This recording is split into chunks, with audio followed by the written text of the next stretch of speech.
봐야 되겠죠. 이 5개월여 앞으로 다가온 총선을 앞두고 이 뭐 여야가 본격적인 세판짜기 돌입하지 않았어요. 근데 조국 정국을 계기로 해서 조 장관 사퇴를 마무리된 민주당에서는 지도부에 대한 좀 책임론이 본격적으로 수면 위에 떠오르고 있는데 오늘 관련해서 내일 그 민주당 의총에서 공식적으로 이해찬 대표의 어떤 책임론이 제기될 것이라는 관측도 나오고 있는 가운데 이 총선 불출마를 선언한 그 이철이 그다음 표창원 의원이 오늘 이해찬 대표와 면담했습니다. 어떤 이야기가 오갔는지 잠깐 들어보시겠습니다. 대표님과 그 의미 있고 좋은 이야기 많이 나눴습니다. 당의 혁신을 또 부탁을 드렸고요. 불출마 선언으로 저희들의 심경을 표현을 했고 대표님께서 리더십을 가지고 이제 당을 혁신해 주실 것을 좀 기대하고 또 요청을 드렸고. 불출마를 만류하신 취지로 말씀하시던가요? 아니요. 그건 아니고요. 대표님 말씀은 저희는 또 혁신, 당의 쇄신을 위한 충정이다 이렇게 말씀드렸더니 그 마음도 알겠다. 마음 잘 추스려라. 다음 총선 잘 치러야 될 거다. 이런 말씀. 근데 이해찬 대표가 이철이 표창원 의원을 만났습니다. 여러 이야기를 좀 듣고 좀 털어놓고 자신의 좀 심경까지도 좀 얘기한 것 같은데요. 우선은 이 불출마를 선언한 두 의원한테 얼마나 상심이 크면 그렇겠느냐 이해한다라고 했고 또 이해찬 대표 스스로는 이번 조국 사태에 대해서 힘들고 어려웠다라고 그렇게 말했다고 합니다. 그 초선 의원들의 면담 요청에 흔쾌히 또 받아들인 측면도 있고요. 또 여기서 또 본인의 소회를 또 짙은 농도로 좀 얘기하고 이런 것 같습니다. 그 정치적인 어떤 그 다이나미즘으로만 얘기를 한다면 그 한 발 떨어져서 보는 입장에서는 그래도 참 그 저 희망이 좀 있다 이 더불어민주당에. 근데 과거에 저희가 예를 봐도 그 초선의 목소리가 너무 막 시끄러울 때는 당이 좀 혼란스러웠던 건 맞아요. 왜냐하면 그 탄핵 광풍으로 당선된 108명 초선 의원들 그때는 좀 심했죠. 그러니까 108번네 말씀하시는 108번네. 예. 그때는 뭐 중진들이 뭐라고 좀 쓴소리하니까 뭐 귀를 물어뜯겠다 뭐 이런 얘기까지 나오고 이거는 좀 심했지만 과거 전에 그 우리 김대중 대통령 때 이를테면 그 당시 그 새천년 민주당의 그 새벽 20일 또 한나라당 이회창 총재 때의 그 미래연대 그때는 이제 한나라당이었죠. 그런 그 초선들의 모임이 당내에서 건전한 목소리를 대변하고 그것이 또 당을 활성화시키는 데 많이 기여를 했기 때문에 지금 좀 늦기는 했지만 그래도 이 두 사람이 의원직을 그 내놓겠다고 얘기하고 하니까 진정성이 있잖아요. 그러니까 여기에는 정하기가 어렵거든요. 그래서 그런 면에서 본다면 역시 순발력이랄까 정치공학적으로 보면 또 다른 한편으로 보면 그 이 총선 앞두고 밥그릇 싸움하는 당 말고 친박 비박 이런 것처럼 이런 공천 개혁 쇼로 시끄러운 당이 항상 성공했어요. 이거 저 자유한국당이 저는 굉장히 심각하게 받아들여야 된다. 저희가 뒤에 얘기하지만 네, 그런 생각입니다. 근데 좀 일단 그 말씀은 저도 뭐 전적으로 동의를 하고요. 이제 다른 각도에서 민주당의 현실을 좀 진단해 볼 필요가 있는데 이게 지금 지도부에 대한 책임론이 불거지면서 이른바 당 쇄신 나가서 뭐 정풍운동으로까지 번지는가. 일부 언론은 지금 그렇게 묘사하고 있는데 제가 볼 때는 이건 상당히 뻥튀기 돼 있다. 무슨 이야기냐면 조금 전에 두 의원이 그 이해찬 대표를 만나고 나와서 했던 얘기를 보면 그래요. 예. 표창원 의원이 무슨 얘기를 했냐면 이해찬 대표가 리더십을 갖고 당 혁신을 해줄 것을 기대한다고 말했다고 했어요. 네. 당 리더십에 대한 뭐랄까요 인정이라는 표현이 좀 적합하지가 않고 그대로 가겠다라고 하는 뜻을 분명히 밝힌 거고 그다음에 어떤 그 이해찬 대표 책임론을 제기했다고는 이철희 의원도 뭐라고 했냐면 중요한 건 지도부 책임이다 아니다가 아니다. 그게 아니라 당의 쇄신과 혁신이다. 그러니까 쉽게 얘기를 하면 쇄신의 어떤 대상을 설정하지 않고 그냥 원론적인 차원에서 당의 쇄신이 필요하다. 네. 그러면서 20, 30대의 지지를 받는 정당으로 가야 된다는 이야기가 된다면 목표가 설정되어 있지 않은 원론적인 발언이거든요. 예. 이런 것이 그러니까 당 내에서 어떤 그러니까 쇄신 바람을 불러일으키면서 너 나가라, 당신 물러나라. 이런 식으로 하는 모습으로 나타나지는 않을 거라는 것이죠. 예. 그런 점에서 본다면 일부 언론이 지금 뭐 지도부 책임론이 나오면서 이게 의원총회에서 폭발을 하고 갈 것이다라고 하는 것들은 너무 좀 앞서 나간 부분들도 있다. 이 점을 좀 함께 지적을 해야 될 것 같아요. 그럼 이 두 의원이 그 이해찬 대표한테 혁신적인 리더십을 요청했고 그럼 이 대표는 여기에 동의했다 그러면 혁신적인 리더십의 주체는 이해찬 대표 체제에 대한 힘을 좀 실어줬다 이렇게 진단하신 바로 그 거예요? 무슨 얘기냐면 이철희 의원이 다른 언론에서 인터뷰한 걸 보면 혁신의 포인트를 뭘로 주냐면 당의 체질 개선이에요. 예. 그러면서 그 20, 20대 의원이 최소한 20명 이상은 돼야 되지 않느냐, 젊어져야 되는 것 아니냐, 이 이야기를 했거든요. 그다음에 오늘도 하면서 20, 30대 젊은 층의 지지와 호응을 더 받는 정당이 된다는 이야기도 같은 맥락이라고 봐야 되는데, 그럼 이걸 실현할 수 있는 방법은 어디밖에 없냐면 공천밖에 없어요. 네. 공천을 하고 그것이 총선을 통해서 원내에 진출하게 만들어주는 것. 그걸 누가 하는 겁니까? 지도부가 하는 것 아니겠습니까?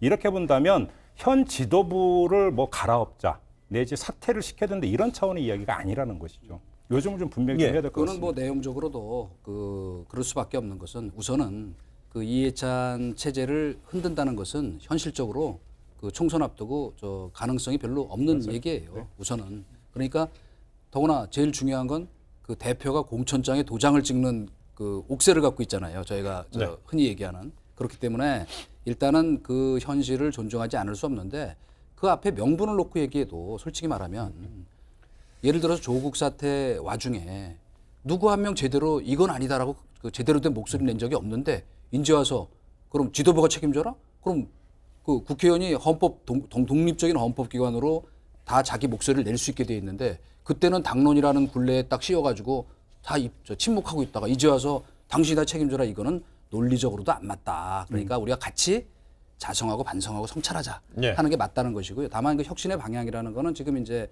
그 20, 30대를 중심으로 해서 물갈이 공천 물갈이 네. 하자는 것도 의미가 있지만은 그 이른바 당내의 어떤 그 이 운영에 있어서 좀 더 다양한 목소리가 반영되고 분출되고 하면서 이른바 사실은 어떻게 외연 확장할 건가가 제일 중요한 그 싸움이잖아요. 근데 그동안에는 사실은 그 흔히 우리가 친문이라고 얘기하는 당내에 그 목소리에 약간 압도당한 감이 있었거든요. 그러니까 이제부터 말하자면 소프트웨어 차원에서도 좀 더 당 운영에서 다양한 목소리가 나올 수 있는 그런 그 분위기를 만드는 것이 실제로 선거 전략에도 도움이 될 뿐 아니고 네, 알겠습니다. 그 이해찬 체제가 좀 더 업그레이드 되는데도 도움이 된다. 예, 저도 예, 하나만 할수 있을 것 추가를 같아요. 해서 예. 말씀을 드리면 이철희 의원의 화법을 보면은요 재미난 게 하나가 있어요. 다시 말해서 구체적인 언급을 안 하고 있어요. 추상적인 이야기에서 멈추고 있습니다. 무슨 이야기냐면 가장 구체적인 게 당이 문재인 대통령의 뒤에 숨었다. 이 이야기인데 이거는 뭐냐면 자 그러면 반문을 하는 거죠. 자 그러면 그 조국 장국에서 왜 그 조국 장관을 임명하는 걸 막지를 못했냐라는 그러면 주장이냐? 아니면 정반대로 왜 조국의 사태를 막지를 못했느냐는 주장이냐? 예. 도대체 이 중에 뭐냐? 이게 나와야 그러면 이거에 대해서 당 지도부가 그러면 어떤 스탠스를 취했고 이게 패착이었다라는 진단이 나오고 그래서 이렇게 책임을 져야 되는데 요구가 나오는데 이게 없는 거거든요. 그러니까 지금 언론 보도로 보면 이해찬 대표 쪽에서 하는 얘기가 맞아요. 그러니까 도대체 대표에게 무엇을 책임지라고 하는지 잘 모르겠다.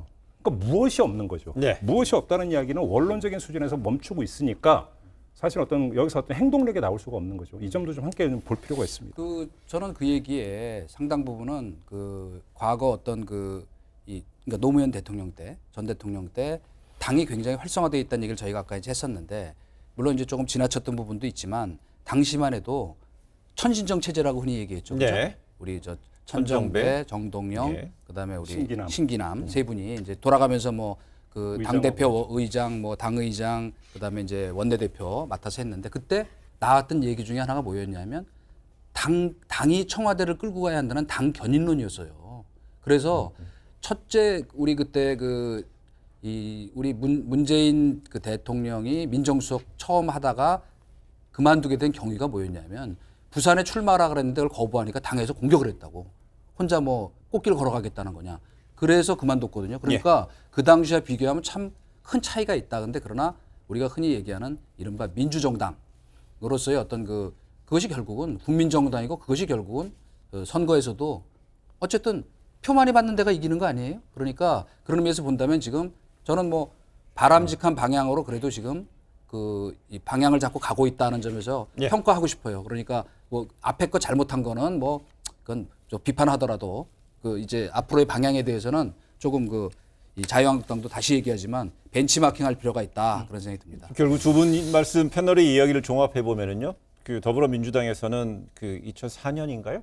그 열린우리당의 그 내홍 분열 상황을 다시 재현될 거를 상당히 경계한다는 그 분위기로 느껴지고요. 당시 이제 이해찬 대표, 뭐 정동영 체제, 천신정 얘기도 하셨기 때문에 이제 제가 얘기를 드리고요.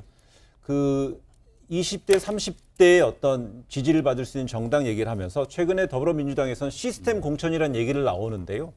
그런 가운데 하위 20% 의원들에게 페널티를 평가해서 그 의원들에게 페널티를 부여하기로 결정을 했고 그 명단을 공개하는 방안까지 나오고 있습니다. 실질적으로 이철이 그다음 표창원 의원의 불출마 선언이 이제 처음에 이제 신선했지만 그 이후로 뭔가 또 이어가는 바통을 받는 사람이 없잖아요. 네. 그 결국 이 20% 하위 명단 공개라는 거는 중진들을 사실상 겨냥하는 이야기로 봐야 된다? 아니다? 어떻게 봐요? 지금 명단 공개는 지금 검토 중이기 때문에 예. 확정이 된 건 아닌 것 같고요. 예. 그러니까 그 이 감사를 통해서 하위 20%를 걸러내겠다는 것이 이미 그 전에 결정이 된 거니까 그건 그대로 가는 거고 네. 달라진 건 명단을 공개하느냐 마느냐인데 공개를 안 한다고 하더라도 어느 시점 되면 다 흘러나오게 돼 있어요. 그렇기 때문에 이제 그건 중요한 부분은 아닌 것 같고 제가 볼 때는 그러니까 근데 이게 간단한 문제가 아닐 거예요. 왜냐하면 당 중진은 비례대표는 한 명밖에 못 하게 돼 있어요. 그러면 당 중진은 거의 대부분이 지역구에서 기반을 갖고 있는 의원들이에요. 그런데 이 선출직 공직자 그러니까 국회의원에 대한 평가 부분에 있어서 지역구 관리에서 지역구 경쟁력인 게 상당히 중요한 평가 항목이 될 텐데 오히려 중진은 거기서 플러스가 될 가능성이 높아요. 현실적으로. 이런 점에서 이것이 단순히 중진을 겨냥하고 있다고 사실은 단순화해서 보기에는 힘든 부분이 하나가 있는 것 같고요. 네. 오히려 주목해서 봐야 되는 것은 조금 전에 이해찬 대표가 그 표창원, 이철이 두 의원을 만났는데 불출마 선언을 만류하지 않았다라고 하는 지금 보도가 나오고 있지 않습니까? 네.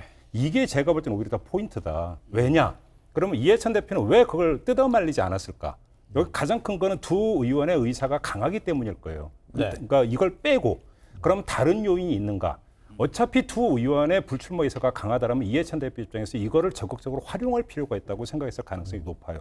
왜냐하면 누구보다도 평가가 좋고 그러니까 성실히 의정 활동을 해서 국민적 평가도 좋은 의원들조차 그것도 초선조차 이렇게 지금 던지는데 당신들 어떡할 거냐. 386 중진들. 그러니까 있네요. 그렇죠. 바로 그러면서 그러니까 바로 그 당신들 어떡할 거냐 해서 그 당신들을 겨냥하는 중요한 명분으로 활용할 가능성이 대단히 높다라는 겁니다.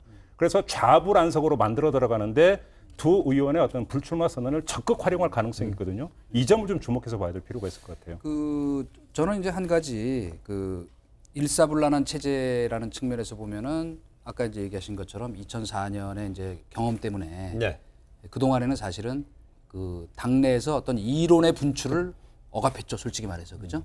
그런데 지금 이것이 이제 허용되는 숨통을 터주는 가스를 빼는 그런 시발점이 됐다는 점에서 제가 아까 평가를 했는데 저는 아직까지는 이제 본격적인 중진 불출마 그 릴레이 선언이 이루어지지 않고 있지만 저는 곧 이제 연말 가까이 가면 릴레이 선언이 이어질 것이라고 생각하는 이유는 뭐냐면 몇 명 이름이 나오더라고요. 벌써. 그분들이 또 제가 알고 있는 그분 중에 어떤 분들은 이미 마음은 굳힌 걸로 제가 듣고 있어요. 그런데 다만 타이밍상 그냥 한번 딱 시작되면 그것이 이어져야 되니까 물론 개 중에는 왜 내가 아까 얘기한 대로 탄탄한 지역 기반인데 내가 왜 물러나냐. 그리고 나 안 나가면 여기 지역 뺏긴다. 이렇게 이제 주장하는 분들도 있긴 하나 예. 결국 선거라는 건 우리가 알지만은 그 구도와 바람이잖아요. 그러니까 물론 인물도 중요하지만 그 기본이 구도와 바람이기 때문에 그 바람을 누가 먼저 일으키느냐가 결국 그 관건이거든요. 그런 면에서 보면 저는